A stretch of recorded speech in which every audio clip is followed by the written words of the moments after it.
होस्। र हामी यहाँ जति पनि हाम्रो आदरणीय प्रियहरू आउनु भएको छ, प्रभु येशू ख्रीष्टको शुभ जन्म उत्सवको शुभकामना मङ्गलमय होस् भन्दै तपाईहरुलाई जय मसीह। तपाईहरुको बीचमा परमेश्वरले आजको यो दिनमा म समुद्र पारीबाट यहाँ सन्देशको लागि निम्तो दिनु भएकोमा उहाँलाई म मेरो हृदयदेखि हार्दिक धन्यवाद दिन्छु। अनि यहाँ उपस्थित हुनुहुने सबै प्रियहरूलाई मेरो आदर गर्ने आदरणीय र मेरा प्यारा प्यारा भाइ बहिनीहरू सबैलाई यो क्रिसमसको ह्याप्पी खुसियाली तपाईहरुलाई होस्। र हाम्रो आज मुख्य अतिथिको रूपमा हुनुभएका हाम्रा प्रभु येशू ख्रीष्टलाई हामी ताली बजाएर धन्यवाद दिनेछौँ।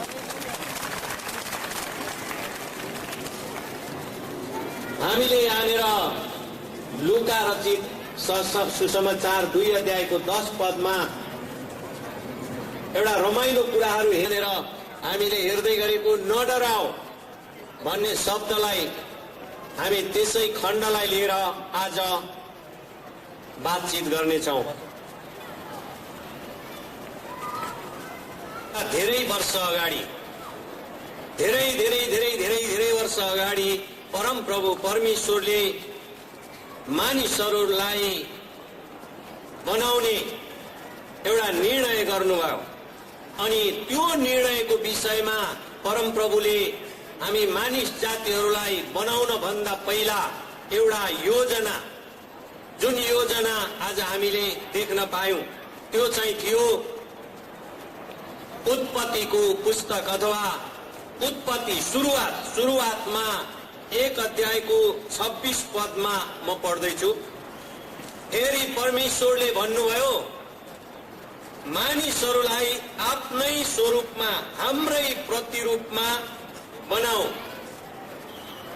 र समुद्रका माछाहरू, आकाशका पन्छीहरू, पालिने पशुहरू र सम्पूर्ण सृष्टिमाथि मानिसले अधिकार गरोस्। अनि यो परमेश्वरको महान योजना थियो। साँच्चै नै परमेश्वरले मानिसलाई बनाउन आफ्नै स्वरूपलाई नियुक्त गर्नुभयो र पछि यो मानिसलाई आफ्नो स्वरूपमा देखाउनको लागि परमेश्वरले मानिसलाई माटोको बनाएर आफ्नो श्वास फुकिदिनु भयो। अनि मानिसलाई सारा सृष्टि नै जिम्मा लगाइदिनु भयो। उहाँले बनाउँदा नर र नारी नै गरी बनाउनु भयो। उहाँले सिंगल बनाउनु भएन। त्यसपछि जब मानिसलाई यो जिम्मेवारी परमेश्वरले दिनुभयो अनि मानिसले एउटा महत्त्वपूर्ण जिम्मेवारी पाएको थियो र मानिसले परमेश्वरको कुरा सुन्नु, परमेश्वरको इच्छालाई पालन गर्नु, परमेश्वरलाई पुकारा गर्नु, उहाँले अराएको काम गर्नु, यो सल्लाह थियो। एक दिन परमेश्वरको अनुपस्थिति अथवा परमेश्वरलाई मानिसले एकछिन अलिकति पर हुने बेलामा मानिसले अर्को कसैसँग संगति गर्यो। अनि यो संगति चाहिँ पशुसँग थियो।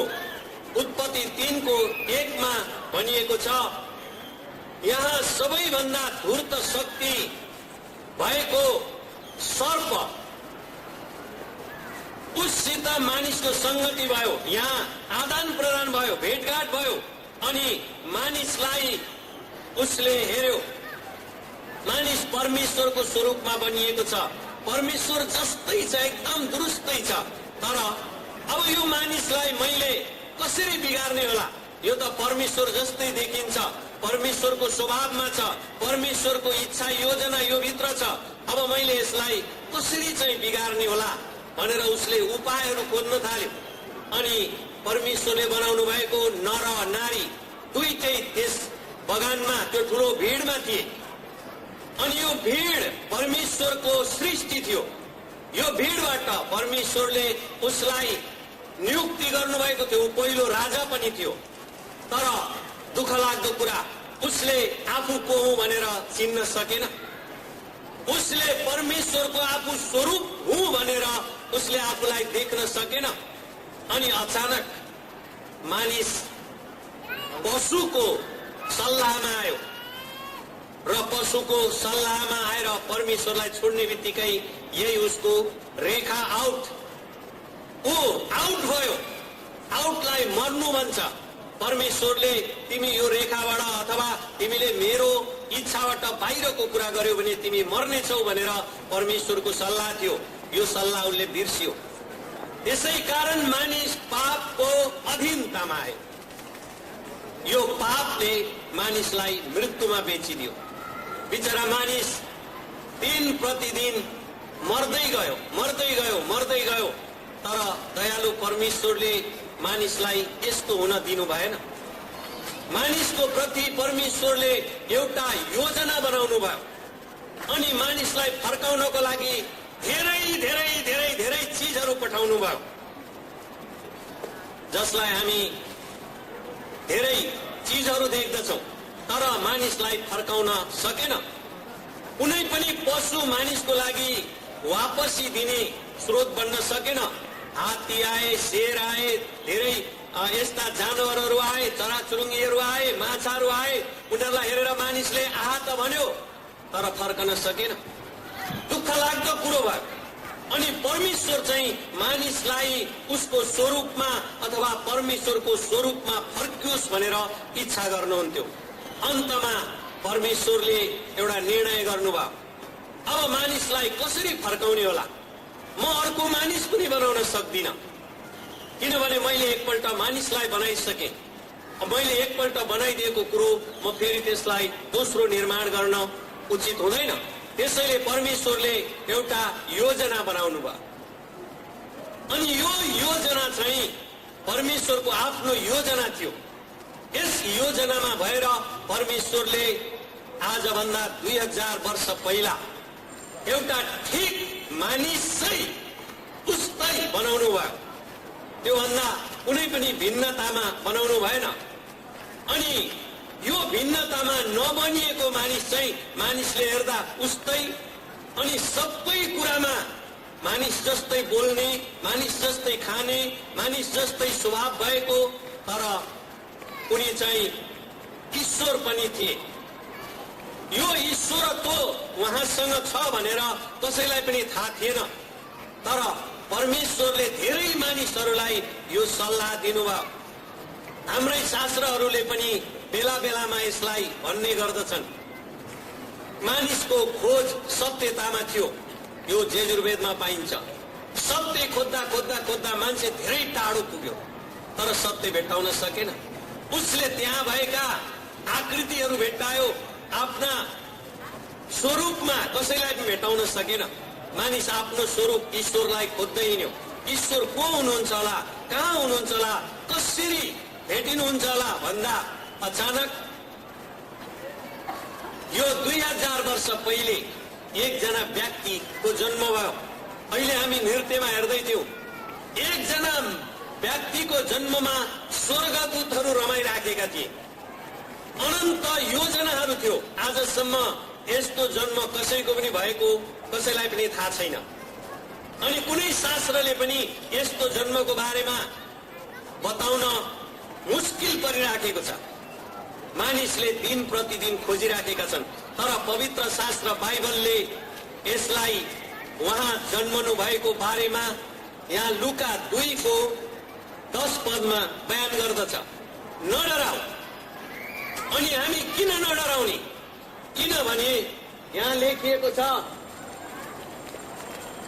आनन्दको कुरा, खुसीको कुरा जो युगौं युगदेखि मानिसहरूले खोज्दै आए। युग युगदेखि उनी मानिसहरूले प्राप्त गर्नको लागि, पाउनको लागि आफ्नो सर्वस्व लुटाए। के गरेनन् मानिसले? सबै थोक गरिसके। तर पनि मानिसले आफ्नो स्वरूपलाई भेटाउन नसक्दा परमेश्वरको प्लान अनुसार, परमेश्वरको योजना अनुसार क्रिस्ट येशू यस संसारमा जन्म लिन पर्यो। अनि उहाँ जन्म लिनुहुँदा यो रमाहट आयो।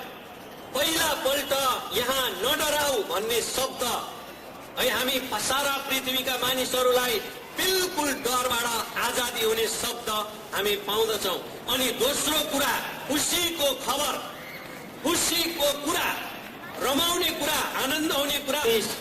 कहिल्यै पनि मर्नु चाहँदैन, तर बिचरा दिन प्रतिदिन मरिरहेको छ।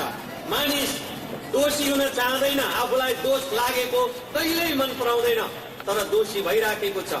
त्यसले परमेश्वरले आफ्नै स्वरूपमा फेरि अर्को एउटा मानिस यस संसारमा कन्या केटीद्वारा जन्माएर पठाउनु भयो। कन्या केटी एउटा पात्रको रूपमा। अनि उहाँको जन्मको बारेमा हामी हेर्दछौँ। उहाँ जन्मिनु हुँदा पहिलो पल्ट परमेश्वरले मानिसलाई सर्वस्व राज्य, उहाँको सम्पत्ति अथवा परमेश्वरको सृष्टिको राजा बनाउनु भयो। दोस्रो पल्ट हामी यहाँ हेर्दछौँ दाउदको सहर भनेर। अनि यो दाउदको सहरमा फेरि अर्को एउटा राजाको जन्म भयो। उहाँ हुनुहुन्छ प्रभु क्रिस्ट मुक्तिदाता। अनि उहाँ मुक्तिदाताको आज हामी जन्म उत्सव, यहाँ जयन्ती मनाउँदै छैनौँ, तर जन्म उत्सव मनाउँदैछौँ। यो उत्सवले चाहिँ उहाँ आज पनि जीवित हुनुभएको कुरा दाबी गर्दछ। यस खण्डलाई, यो खण्डलाई हामीले अलिकति हेर्नेछौँ। सबभन्दा पहिला येशू ख्रीष्ट किन गाईको गोठमा जन्मिनु भयो होला? हामीले गाईको गोठको जुन रहस्य बुझ्न आज पनि धेरै मानिसहरूलाई खाँचो परेको छ। गाईको गोठले पशुसँग उहाँको अथवा त्यो पहिलो मानिसको वार्ता भएको हुनाले यो सबै कुरा चाहिँ पशुलयमा भएको कुरा हामी बुझ्दछौँ। त्यसैले पशुको घरमा येशू ख्रीष्ट जन्मन पर्थ्यो, किनभने त्यो पशुबाट आफ्नो मनुष्यत्व उहाँले निकालेर ल्याउन पर्थ्यो। दोस्रो, ढुँडमा राखिनु भयो। येशूको लागि पृथ्वी ठाउँै थिएन। किन ठाउँ थिएन भने पहिलो मानिसद्वारा सारा सृष्टि नै पशुको हातमा पुगेको थियो। अर्काले झुक्क्याएर त्यो सम्पत्ति लगिसकेको हुनाले हाम्रो स्वभाव भित्री मनुष्यत्व हामीले हेर्दा आज पनि हामी हाम्रो स्वभावमा कालोपना अथवा झुक्क्याउनेपना अथवा ठग्नेपना पाउँदछौँ। त्यसैले क्रिस्ट येशू यो ठाउँमा आउनमा उहाँलाई एकदम खुसियाली लाग्यो। किन खुसियाली लाग्यो भने पशुबाट बाहिर सामान निकाल्दाखेरि उहाँले पृथ्वीमा ठाउँ पाउनु भएन। अनि यो पृथ्वीमा ठाउँ नपाउनु भएको दुईटा खण्डले बयान गर्दछ। पहिलो खण्ड हो नोह बाजेको जल प्रलय।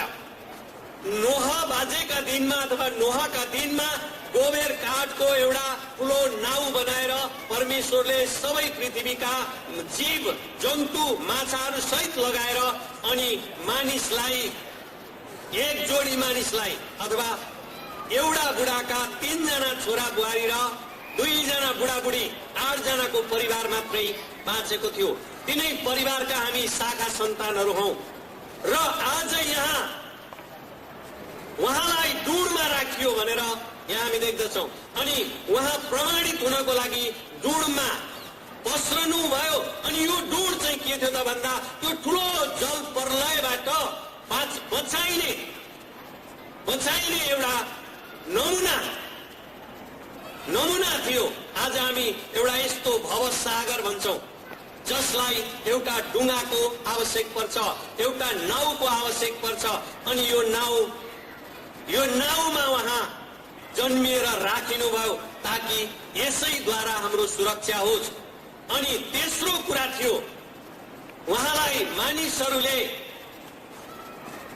मानिसहरूले चिन्दैनथे। उहाँ चिनिनको लागि सबभन्दा पहिला स्वर्ग खाली गरेर स्वर्गदेखि सबै स्वर्गदूतहरू आएर स्वागत र सम्मान गरे। एउटा मानिस जन्मिँदा कहिल्यै पनि यस्तो स्वर्ग अथवा यस्तो उत्सव भएको थिएन। उहाँ ईश्वर हुनुहुन्छ भनेर यस कुराले प्रमाणित गर्दछ। उहाँ स्वर्ग छोडेर तुरन्तै यस पृथ्वीमा जन्मन आउनुहुँदा स्वर्गदूतहरू स्वर्ग खाली गरेर यस पृथ्वीमा आएर नाचगान गरे अनि खुसीको कुरा त्यहाँ सुनाइदिए। चौथो कुरा, उहाँले यस कार्यलाई सुरु गर्न सँगसँगै अद्भुत र अचम्मका कार्यहरू भए। के कार्य भए त भन्दाखेरि यतापट्टि ज्योतिषीहरूले उहाँलाई चढाउन, उहाँ राजा हुनुहुन्छ भनेर चढाउनको लागि द्रव्यहरू लिएर आउँदै थिए भने उता अर्को जो त्यो देशमा राज्य गर्दथ्यो त्यो राजा आत्तिएर डराएर यो बालकलाई मार्न पर्छ भनेर ऊ सोचिराखेको थियो। यो अर्को एउटा कुरा, किनभने उसको एगेन्स्टमा कोही अर्को राजा आइराखेको थियो अनि यो राजा चाहिँ परमेश्वरको एकलौटे पुत्र क्रिस्ट हुनुहुन्थ्यो।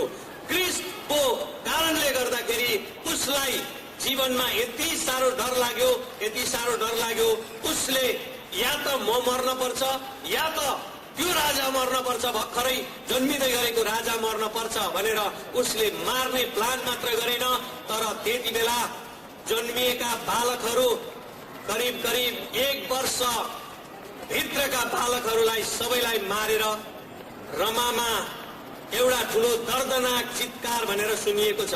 एउटा बालक जन्मिँदा हजारौं बालक किन मारिनु पर्यो? यो ईश्वरीयत्व त्यहाँ देखाइन्दछ। सुन्नेहरूलाई आशीर्वाद गर्नुहोस्, उहाँहरूलाई तपाईले सित्तै दिनुहुने पाप क्षमा उहाँहरूले पाउन तपाईको इच्छा, योजना र यो खुशीको खबरको लागि धन्यवाद दिँदै बिन्ती प्रार्थना माग्छौं येशूको जीवित अनि पवित्र नामबाट। आमेन। परमेश्वरले सबैलाई आशिष दियोस्।